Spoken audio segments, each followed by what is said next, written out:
Hello student, welcome to my channel सरमन lecturer.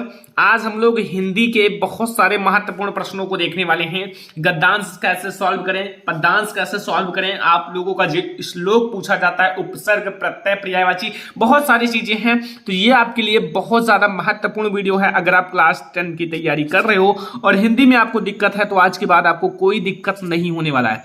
तो सबसे पहले हम लोग गद्यांश सॉल्व करेंगे। इससे पहले आप वीडियो को लाइक कर देना, चैनल पर नया हो सब्सक्राइब कर लेना। सबसे पहले आप समझो, हिंदी का जो आपका गद्यांश होता है, गद्यांश जो होता है उसमें आपसे संदर्भ पूछेगा कि आप संदर्भ लिखो, फिर आपको रेखांकित अंश की व्याख्या पूछेगा, फिर आपसे एक क्वेश्चन पूछेगा, यानी कि आपसे जो है ना एक क्वेश्चन पूछेगा। ठीक है, इतना आपसे पूछेगा और आपका इतना मिलाकर आपके लिए ये बहुत ज्यादा इंपॉर्टेंट है। सबसे पहले ये मान लो, ठीक है, आपके लिए बहुत ज्यादा इंपॉर्टेंट हो सकता है बोर्ड एग्जाम में यही आए। और 2+2+2 यानी कि 6 मार्क यार आपको यहां से मिल जाते हैं महत्वपूर्ण गद्यांश से, यानी कि गद्यांश से। तो आपको अच्छे से तैयार करना है। आपको आपका कोई भी पॉइंट ऐसा ना हो कि छूट जाए और आप बोर्ड एग्जाम में छोड़ के चले आओ। अगर आप छोड़ के आए तो समझो हिंदी में बहुत कम नंबर हो जाएगा। तो यहां आप सबसे पहले देखो, मैं आपको इसे पढ़ता हूं, फिर आप बताओ किस चैप्टर से लिया गया, इसके लेखक कौन है। जब एक बार मनुष्य अपना पैर कीचड़ में डाल देता है, जब एक बार मनुष्य जो है अपना पैर है, ठीक है, उसे कीचड़ में डाल देता है, तब फिर यह नहीं देखता कि वह कहां और कैसी जगह पैर रखता है। तो फिर ये नहीं देखता। अगर आप कीचड़ में चले ही गए तो आप ये नहीं सोचोगे मैं कहां पैर रखूं, क्योंकि आप कीचड़ में ही हो। तो फिर आप क्या सोचोगे, आप पैर रखते चले जाओगे जहां हर जगह कीचड़ है। तो ऐसे में आप ऐसा करो कि कीचड़ में पैर डालो ही ना, ठीक है, तो अच्छा रहेगा। तो या नहीं सोचते कि हम किस जगह पैर रखते हैं। धीरे धीरे उन बुरी बातों में अभ्यस्त होते होते तुम्हारी घृणा कम हो जाएगी, यानी कि धीरे धीरे उन बुरी बातों में अभ्यस्त होते होते जो तुम्हारी घृणा है वो कम हो जाएगी। जो घृणा है कीचड़ में पैर रखना, वो कम हो जाएगा, आपको थोड़ा सा भी घृणा नहीं लगेगा। और पीछे तुम्हें उनसे चिढ़ ना मालूम होगा। और कोई आपका अगर चिढ़ कहेगा कि ये क्यों कीचड़ में पैर रख रहा है, तो आपको कोई भी चिढ़ नहीं होगा, क्योंकि तुम यह सोचने लगे हो कि चिढ़ने की क्या बात है, चिढ़ने की क्या बात है। तुम्हारा विवेक कुंठित हो जाएगा और तुम्हें भले बुरे की पहचान ना रह जाएगी। सबसे पहले आपको इसे इतना ध्यान से पढ़ना है लगे कि आपने पढ़ा है। आपको इसका अगर आप बहुत अच्छे से ध्यान से पढ़ लो तो कुछ मीन्स आपको इसका पता चल जाएगा। ठीक है, याद रखना, मैं बहुत पॉइंट अच्छा बता रहा हूं जो आपको याद रखना है। सबसे पहले आपको संदर्भ लिखना है। संदर्भ में आपको विलेक एंड विल्यू दोनों पेन का यूज करना है। पाठ का नाम और जो लेखक का नाम है उसे आपको विलेक से लिखना है। अब मैं आपको बहुत अच्छे से बताता हूं। देखो, आपको लिखना है प्रस्तुत। जो आपका प्रस्तुत, आपको लिखना है प्रस्तुत गद्य अवतरण। गद्य अवतरण लिखो, ठीक है, प्रस्तुत गद्य अवतरण। फिर आप देखो यहां में पहले पाठ है। देखो, आप कई प्रकार से लिख सकते हो। मैं यहां पहले लेखक का नाम लिख दिया हूं जो कि आचार्य रामचंद्र शुक्ल जी हैं। कौन है? आचार्य रामचंद्र शुक्ल। आचार्य रामचंद्र शुक्ल द्वारा लिखित, यानी कि आचार्य रामचंद्र शुक्ल द्वारा लिखा गया है, यानी कि लिखित एवं हमारी पाठ्य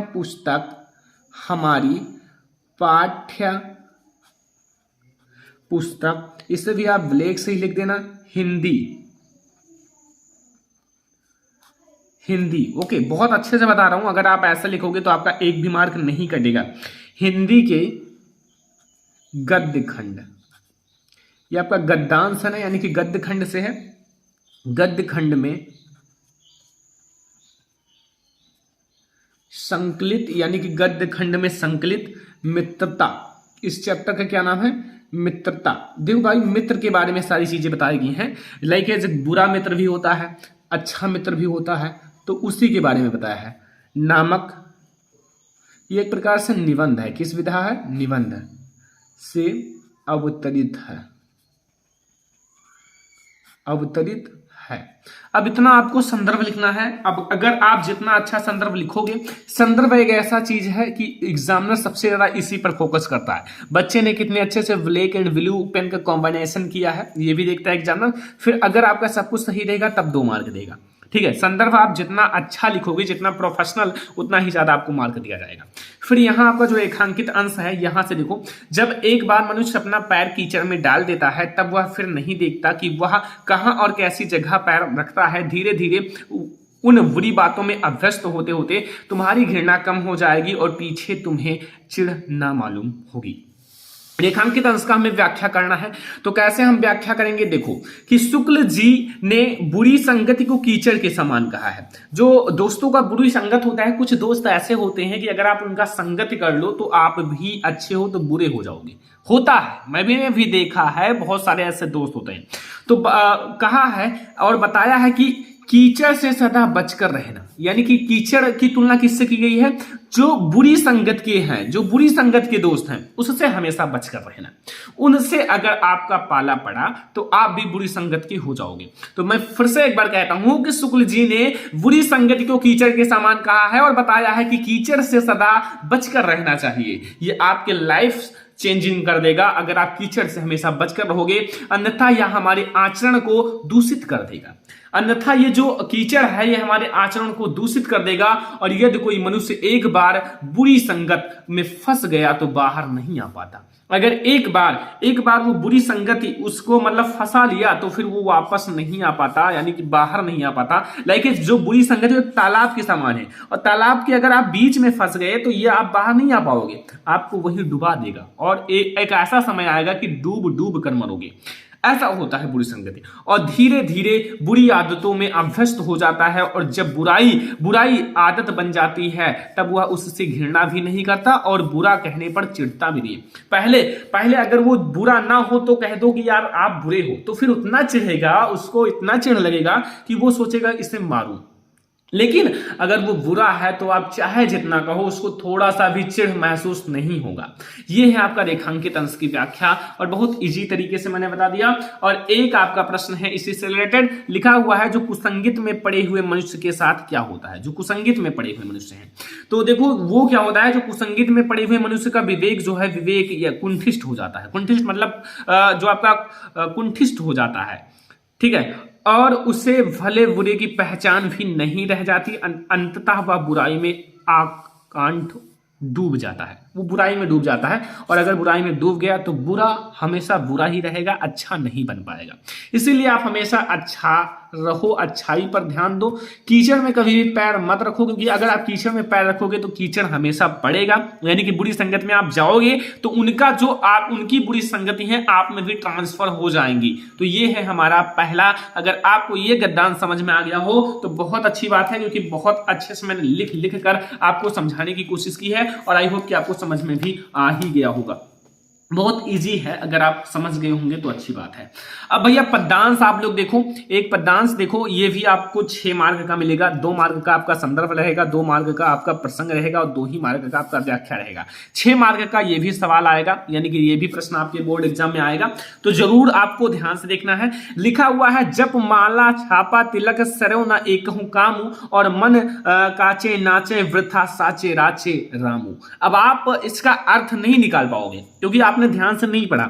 आपको एक काम करना है, जितना भी बुक में आपके पद्यांश है उसका अर्थ निकालना है, क्योंकि विदाउट एक्सप्लेनेशन, यानी कि विदाउट अर्थ के आप नहीं लिख पाओगे, और कभी भी आप ये 6 मार्क नहीं, आप 2 मार्क पाओगे, क्योंकि अर्थ इसमें सबसे ज्यादा इंपॉर्टेंट होता है, और वही आपका सबसे ज्यादा इंपॉर्टेंट है, और यहाँ संदर्भ जो है ये सबसे ज्यादा इंपॉर्टेंट है। लेकिन अगर आप अर्थ नहीं जानोगे तो ये भी नहीं जानोगे कि ये किस पाठ से लिया गया है और इसके लेखक कौन है, आपको ये भी नहीं पता चलेगा। तो ये बताओ आप किस पाठ से लिया गया है, इसके लेखक कौन है, कवि कौन है, कवि। तो अगर आपको पता हो तो अच्छी बात है, नहीं पता है तो भी कोई दिक्कत नहीं, अभी आपके पास 120 दिन का समय है, आप तैयार कर सकते हो। तो मैं आओ इसका सबसे पहले संदर्भ बताता हूं, उसी में आपका जो कवि है और पाठ का नाम सब कुछ आ जाएगा। तो सबसे पहले मैं आपको बताता हूं, जो कवि हैं वो बिहारी लाल जी हैं, एंड जो ये आपका पाठ है वो भक्ति पाठ है, ठीक है, भक्ति बिहारी जी की जो एक भक्ति पाठ है। तो सबसे पहले आपको लिखना है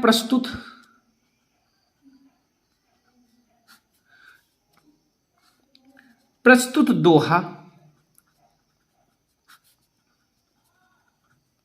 कवि। अब आपको ब्लैक पेन का यूज करना है, जो बिहारी जी हैं, कवि बिहारी द्वारा रचित। अब यहाँ आपका एक इनकी मतलब रचना है जिससे लिया गया है विहारी सतसई, जो कि मैंने आपको बताया होगा, कई बार बताया है। विहारी सतसई एक इनकी रचना है जिससे ये जो पद्यांश है ये लिया गया है। ठीक है, बिहारी सतसई से हमारी पाठ्य पुस्तक, देखो जितना मैं ब्लैक से लिख रहा हूं वो आपको बता रहा हूं कि ऐसे अगर आप लिखोगे हिंदी पाठ्य पुस्तक हिंदी के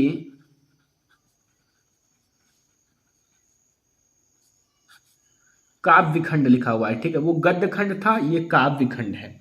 काव्य खंड में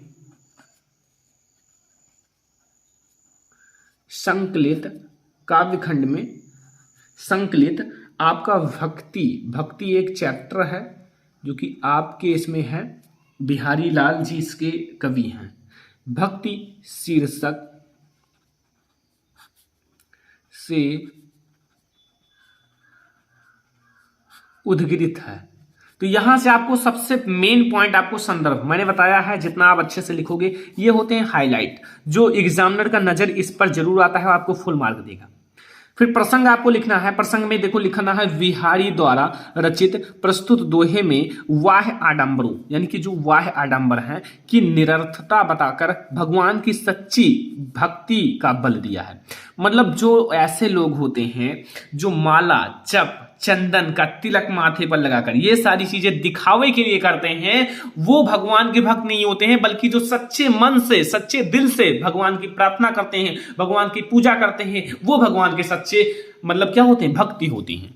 अभी मैं आपको सब कुछ समझाता हूं। यहां व्याख्या समझ लो कि कवि का कथन है या कवि का कहना है कि जप करने से माला फेरने से या चंदन का तिलक लगाने से आदि वाह क्रियाओं से कोई काम नहीं होता, कोई काम नहीं होता। आप जप करो, चाहे माला पहनो, चाहे आप चंदन लगाओ, चाहे माथे पर तिलक लगाओ, इससे कुछ नहीं होगा। इन वाह आचरणों से सच्ची भक्ति नहीं होती। ये सब चीजें करने से सच्ची भक्ति नहीं होती है। ठीक है, सच्ची भक्ति ऐसे नहीं होती है कि आप चंदन लगा लो, माला पहन लो, जप करो, नहीं। अगर आपका दिल साफ नहीं है, अगर आपके अंदर की जो मतलब चीजें हैं वो साफ नहीं है, तो फिर आप अच्छा भक्त नहीं माने जाओगे। आप अंदर कुछ और सोच रहे हो, बाहर से आप तिलक लगा रहे हो, जप कर रहे हो, तो फिर ऐसा नहीं होता है। जिनका मन ईश्वर की भक्ति करने से कतराता है, भक्ति करने में कच्चा है, वह व्यर्थ इधर उधर की क्रियाओं से मारा फिरता है, वो ईश्वर तो केवल सच्चे मन की भक्ति से ही प्रसन्न होते हैं। जो सच्चे मन से भगवान की प्रार्थना करते हैं, भगवान का मतलब पूजा करते हैं, उन्हीं से वो मतलब प्रसन्न होते हैं, प्रफुल्लित होते हैं और उन्हीं की कामनाओं को पूरा करते हैं, उन्हीं की कामनाओं को पूरा करते हैं। तो ये है हमारा पद्यांश में आपका 2 मार्क ये देगा एग्जामिनर, 2 मार्क ये देगा और 2 ही मार्क ये देगा। ठीक है, 6 मार्क का ये भी पूछा जाएगा। ओके, तो ये है हमारा गद्यांश और पद्यांश। अब हमारा आता है श्लोक, यानी कि 2 मार्क का श्लोक आएगा। देखो यहां आपसे क्या लिखा जाता है कि जो प्रश्न पत्र में ना हो। एक आपका जो संस्कृत का होता है, संस्कृत का वो क्या होता है आपके मतलब प्रश्न में दिया रहता है कि इसका व्याख्या करो, संदर्भ लिखो, प्रसंग लिखो। उसी चीज को कहता है कि जो प्रश्न पत्र में ना हो। लेकिन अगर ये दे देगा बोर्ड एग्जाम में तो आपको कोई दूसरा याद। तो यहां मैंने सबसे सरल जो श्लोक है ये मैंने पाया है और आपको मैं बताता हूं कि सर्वे भवन्तु सुखिनः सर्वे सन्तु निरामया। हमें भी याद हो गया भाई, सर्वे भवन्तु सुखिनः सर्वे सन्तु निरामयाः और सर्वे भद्राणि पश्यन्तु और मां कसीचित् दुख भागा भवेत्। ये भैया लिखा हुआ है, मैं एक बार फिर से स्पष्ट कर दूं, ये लिखा हुआ है कसीचित्। ठीक है, कसीचित्। ठीक है, ओके। तो ये आपको याद रखना है।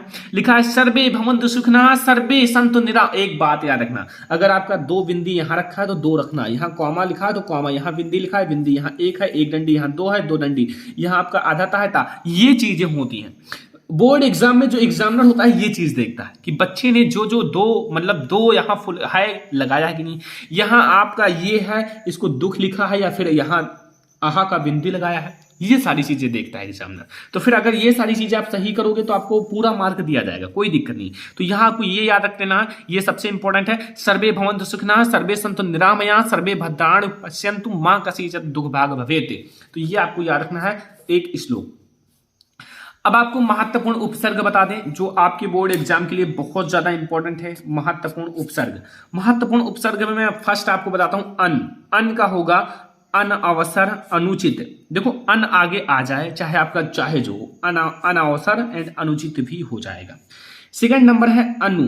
ठीक है, बच्चे सोच रहे होंगे कि ये अनु जो है ये अनुचित इसमें आना चाहिए, कोई दिक्कत नहीं, क्योंकि अन भी तो आ गया। अनु में भले ही लगाओ लेकिन ये अन आ चुका है, तो कोई दिक्कत नहीं। ठीक है, सेकंड है कि अनु, अनुकरण एंड अनुरूप, ये भी सारे बहुत ज्यादा इंपॉर्टेंट है इसलिए मैं आपसे बता रहा हूं। तीसरा पॉइंट है अधि। अधि का होगा अधिकार और अधिकरण। ठीक है, 4 नंबर है उप। उप का होगा उपवन एंड उपमान। 5 नंबर है परि। परि का होगा स्टूडेंट, यहां देखो परि का होगा परिजन और परिवार। देखो उपसर्ग, बात आती है उपसर्ग क्या है। देखो उपसर्ग आपको डिफिनेशन में जैसे आप बता सकते हो, कोई दिक्कत नहीं, कि वे वर्ण या वर्ण समूह जो किसी शब्द के पहले जुड़कर उस शब्द के अर्थ या विशेषता उत्पन्न कर देते हैं और उसके अर्थ को बदल देते हैं, वही उपसर्ग कहलाता है। जैसे आए और पहले जुड़ जाएं, पहले जुड़ कर उनका अर्थ बदल दें, तो ये देखो अनु है। अनु अगर हटा दो तो यहाँ केवल करण लिखा हुआ है, या अनु हटा दो तो केवल रूप लिखा हुआ है, और रूप जो है वो अलग चीज है और अनुरूप अलग चीज है। ठीक है, ओके, समझ में आया। जैसे परि अगर आप हटा दो, ये परि तो केवल वार बचता है, वार अलग चीज है और परिवार अलग चीज है, परिवार अलग चीज है और वार जो है वो अलग चीज है, तो ये अर्थ को भी बदल देता है, ये बात आपको समझना है। ओके, तो यहां से आप परि का होगा परिजन और परिवार। देखो आगे जोड़ना है, आगे सभी के, और यहां देखो छोटा आ का होगा अविश्वास और अहिंसा।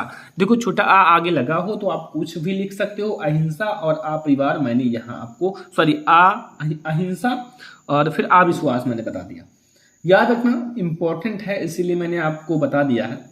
अगला देखो सह। सह का होगा सहमति और सहयोग, आगे सह जुड़ा हुआ है, सहमति और सहयोग। तो देखो ये थे हमारे उपसर्ग, यानी कि जो महत्वपूर्ण उपसर्ग हैं आपके बोर्ड एग्जाम में आने वाले हैं वही मैंने आपको बताया है। केवल 7 मैंने क्यों बताया, क्योंकि ये वेरी इंपॉर्टेंट है। अगर आप इसी को याद करके जाओगे तो ऐसा नहीं कि नहीं आएगा, इसी में से ही आएगा। तो ये है हमारे उपसर्ग। अब आपसे बात कर लेते हैं महत्वपूर्ण प्रत्यय की, जो आपके बोर्ड एग्जाम के लिए बहुत इंपॉर्टेंट प्रत्यय है। देखो प्रत्यय जो होता है, प्रत्यय वो उपसर्ग और प्रत्यय दोनों अलग अलग होते हैं। उपसर्ग आगे जोड़ा जाता है और उनके अर्थ बदल देते हैं, और प्रत्यय को पीछे जोड़ा जाता है और उनके अर्थ को बदल देते हैं। लाइक इस प्रत्यय को पीछे जोड़ना है और उपसर्गों को आगे जोड़ना है। जैसे आई आपको पीछे जोड़ना है। लाइक यहाँ देखो चतुराई और लंबाई, तो यहाँ देखो ये बड़ा आ का मात्रा है और बड़ी ई यानी कि आई हो गया, तो यहाँ चतुराई और लंबाई ये देखो पीछे जुड़े हैं, आई। तो आई अगर आपको जोड़ना है, प्रत्यय आ जाए तो आपको पीछे जोड़ना है आई, यानी कि चतुराई और लंबाई। यहां देखो पन आप ध्यान से देखो बच्चे समझ नहीं पाते हैं, कहीं कहीं गलतियां कर देते हैं, मैंने भी देखा है कि वो उल्टा कर देते हैं उपसर्ग प्रत्यय में। ठीक है, यहाँ पन देखो पीछे लिखा हुआ है, आप जान जाना उप मतलब होता है आगे, उप मतलब आगे, अपने ट्रिक से याद रखो। प्रत्यय मतलब पीछे जोड़ना है। पन तो यहाँ पन का होगा बचपन लड़कपन, क्या होगा बचपन और लड़कपन। तीसरा है आहट का देखो यहाँ पीछे बड़ा आ का मात्रा है और आहट लिखा हुआ है, तो यहाँ आहट का होगा घबराहट और चिल्लाहट, क्या होगा घबराहट एंड चिल्लाहट। यहाँ 4 नंबर है आवट देखो पीछे लिखा हुआ है सजावट एंड लिखावट। तो यहां से आपको जो महत्वपूर्ण प्रत्यय है वो आपको समझ में आ गया होगा, समझ में आ गया ना।